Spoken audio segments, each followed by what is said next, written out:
দারিদ্রতা বড্ড ভয়ঙ্কর। এজন্য বিষ্ণু ইসলাম দারিদ্রতা থেকে আল্লাহর কাছে পানাহা চাই। এই দোয়াটা বেশি বেশি পড়বে। শব্দে খুব ছোট, কিন্তু অর্থ মানুষের হৃদয়ে এটার আবেদন অনেক ব্যাপক, অনেক বেশি। আপনি সারাদিন মিলিয়েও দোয়ার মধ্যে এত সুন্দর প্রার্থনা বাক্য তৈরি করতে পারবেন না, কিন্তু বিষ্ণু ইসলাম এক বাক্যে যেটা চেয়েছেন গোটা দুনিয়াটা এর ভেতরে ঢুকে গিয়েছে। পরিশ্রমের মাধ্যমে যে উপার্জন, এটাকে ইসলাম আমাদেরকে উৎসাহিত করে। শুধু নামাজ, রোজা, জিকির এগুলো নিয়ে ইসলাম আমাদেরকে পড়ে থাকতে বলেনি। কোরআনিক অর্ডার হচ্ছে আপনার নামাজ শেষ, আপনি বেরিয়ে পড়বেন, কাজে বেরিয়ে যাবেন। ফাইদা কুদিয়াতিস সালাতু ফান্তাশিরু ফিল আরদি ওয়াবতাগু মিন ফাদলিল্লাহ। বিধানটা কার বলুন? আওয়াজ করে বলুন, বিধানটা কার? এটা কোরআনিক ভার্ডিক্ট, কোরআনের বিধান। নামাজ শেষ গোল হয়ে বসে জিকির করতে বলা নাই আল্লাহ। আল্লাহ বলেছে ফান্তাশিরু ফিল আরদ ওয়াবতাগু মিন ফাদলিল্লাহ, জমিনে ছড়িয়ে পড়ো, আল্লাহর রিজিক তালাশ করো।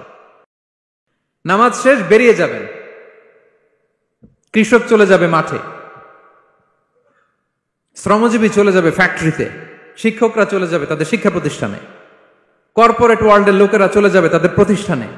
ডেভেলপমেন্ট করতে হবে, সিভিলাইজেশন করতে হবে।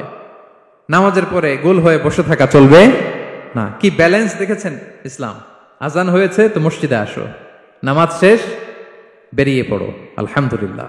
কি ভারসাম্যপূর্ণ ইসলাম। ফাইদা কুদিয়াতিস সালাতু ফান্তাশিরু ফিল আরদ, যখন সালাত শেষ জমিনে ছড়িয়ে পড়ো, আল্লাহ রিজিক অন্বেষণ করো।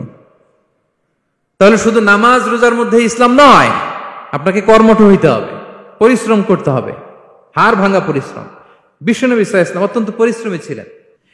বিশ্বনবী সাল্লাল্লাহু আলাইহি ওয়াসাল্লাম কর্মঠ ছিলেন, ওনার সাহাবারা অত্যন্ত কর্মঠ ছিল। কেউ বসে থাকতেন না, পরিশ্রম করতেন। আব্দুর রহমান ইবনে আউফ রাদিয়াল্লাহু তাআলা আনহু 10 জন জান্নাতের, দুনিয়াতে বসে যে 10 জন সাহাবা জান্নাতের সুসংবাদ পেয়েছেন তাদের মধ্যে একজন। আলহামদুলিল্লাহ বলেন। আব্দুর রহমান ইবনে আউফ রাদিয়াল্লাহু তাআলা আনহু প্রথম 8 জন মক্কায় যারা কালিমা পড়ে মুসলমান হয়েছে তাদের একজন। তার স্ট্যাটাসটাকে জেনে নেন। তো তিনি যখন মক্কা থেকে হিজরত করে মদিনায় গেলেন, মনে রাখবেন মক্কা থেকে যে সাহাবারা বাড়ি ঘর ছেড়ে হিজরত করেছে তাদেরকে বলে মহাজির, মানে হিজরতকারী সাহাবা। আর মদিনাতে যে সমস্ত সাহাবারা তাদেরকে রিসিভ করেছেন তাদেরকে বলে আল আনসার, মানে সাহায্যকারী সাহাবা। তো যারাই হিজরত করে মক্কা থেকে মদিনায় যেত, বিষ্ণু ইসলাম মদিনার কোন সাহাবীর সাথে তার ভাই পাতিয়ে দিতেন, আল মুআখাত, ব্রাদারহুড করে দিতেন, দায়িত্ব দিতেন যে তুমি এই সাহাবীকে দেখবে। তো আব্দুর রহমান ইবনে আউফ রাদিয়াল্লাহু তাআলা আনহু যখন হিজরত করে গেলেন, তার দেখভাল করার জন্য যে সাহাবীর দায়িত্ব পড়ল তার নাম হচ্ছে সাআদ ইবনে রাবিয়া, আনসারী সাহাবী রাদিয়াল্লাহু তাআলা আনহু। বিষ্ণু বললেন, সাআদ, আব্দুর রহমান ইবনে আউফ তোমার ভাই, ভাই বানিয়ে দিলেন। কি বানিয়ে দিলেন? তুমি তাকে টেক কেয়ার করবে, সে হবে তোমার মেহমান। সুবহানাল্লাহ।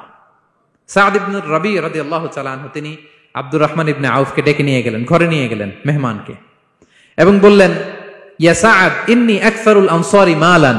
হে সাআদ, তুমি চিন্তা করো না, তুমি মনে করো না যে তোমার ভরণ পোষণ দিতে আমার কষ্ট হবে। আমি মদিনার সবচাইতে বড় বিজনেস ম্যাগনেট,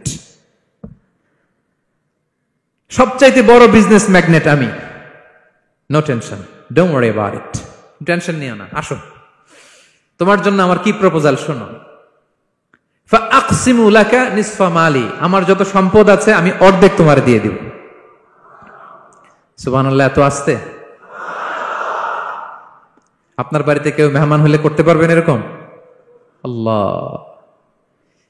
কেমন প্রেরণার বাতিঘর তারা। ফাআকসিমু নিসফা মালি, হে আব্দুর রহমান ইবনে আউফ, আমার অর্ধেক সম্পদ তোমারে দিয়ে দিব। এখানেই শেষ না, এরপর বলতে লাগলেন, আমার অনেকগুলো স্ত্রী আছে, তুমি কোথায় যে মেয়ে খুঁজবা, প্রস্তাব দিবা, এত ঝামেলার দরকার নাই। আমার কোন স্ত্রীকে তোমার ভালো লাগে বলো, তার যদি তোমাকে ভালো লাগে তাহলে প্রয়োজনে তাকে আমি ডিভোর্স দিয়ে দিব, তাকে নিয়ে তুমি সুখের সংসার করবা।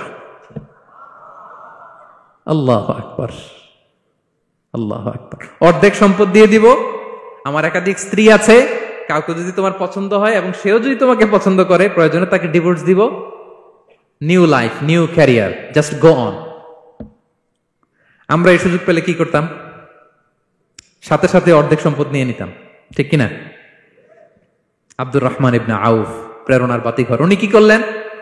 উনি বললেন, লা হাজাতা লি ফি যালিক, আমার ভাই তুমি যে বলছো, এ সাআদ ইবনে রাবি, তুমি যে এত চমৎকার প্রপোজাল দিয়েছো, এতেই আমি খুশি, তোমার কোনো কিছুর আমার দরকার নাই। বারাকাল্লাহু লাকা ফি আহলিকা ওয়া মালিক, আল্লাহ তোমার সম্পদেও বরকত দেখ, আল্লাহ তোমার পরিবারেও বরকত দেখ। তবে একটা কষ্ট করতে হবে, সেটা কি? আব্দুর রহমান ইবনে আউফ বললেন, দুল্লানি ইলা সুক, just show me the way to market. মদিনার বাজারটা কোথায় এটা একটু দেখায় দাও। আমি নতুন মানুষ, পথঘাট চিনি না। দুল্লানি ইলা সুক, just show me the way to market of Medina. মদিনার বাজারটা কোন রাস্তা একটু দেখায় দাও। আল্লাহু আকবার। সাদ ইবনে রবি বললেন, এই তো মদিনার বাজার। উনি যে কিছু ঘি কিনলেন, পনির কিনলেন, কিনে বিক্রি করলেন, প্রফিট করলেন। ওই প্রফিট দিয়ে আরো বেশি করে কিনলেন, আবার বিক্রি করলেন, প্রফিট, আবার বিক্রি করলেন, প্রফিট। এই কেনা বেচা করতে করতে 1-2 মাসের মধ্যে উনি মদিনার one of the biggest business magnate হয়ে গেলেন। আল্লাহু আকবার। কি হাড় ভাঙ্গা পরিশ্রমই না তারা করেছেন। একেবারে রেডি ক্যারিয়ার ছিল, গেলাম সবচেয়ে বড় বিজনেসম্যানের অর্ধেক সম্পত্তি পেয়ে গেলাম। He didn't accept the ready career, rather he made his own path with his own endeavor. নিজের চেষ্টায়, নিজের পরিশ্রমে, নিজের ঘাম ঝরিয়ে নিজের ক্যারিয়ার তৈরি করেছেন। চিল্লায় বলেন ঠিক কিনা? This is the biography of Abdur Rahman ইবনে আউফ রাদিয়াল্লাহু তাআলা আনহু। সাহাবারা কতটা পরিশ্রম করেছেন, তার মানে বিশ্বনবী পরিশ্রমী ছিলেন, সাহাবারা পরিশ্রমী ছিলেন। এবং বিষ্ণু ইসা ইসলাম পরিশ্রম করতে বলতেন সবাইকে, হাত পাততে নিষেধ করতেন, কারণ দারিদ্রতা বড্ড ভয়ঙ্কর। দারিদ্রতা যার আসে সে বুঝে।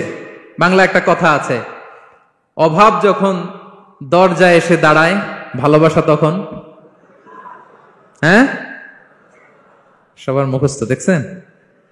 অভাব যখন দরজায় এসে দাঁড়ায়, ভালোবাসা তখন জানলা দিয়ে পালায়। দারিদ্রতা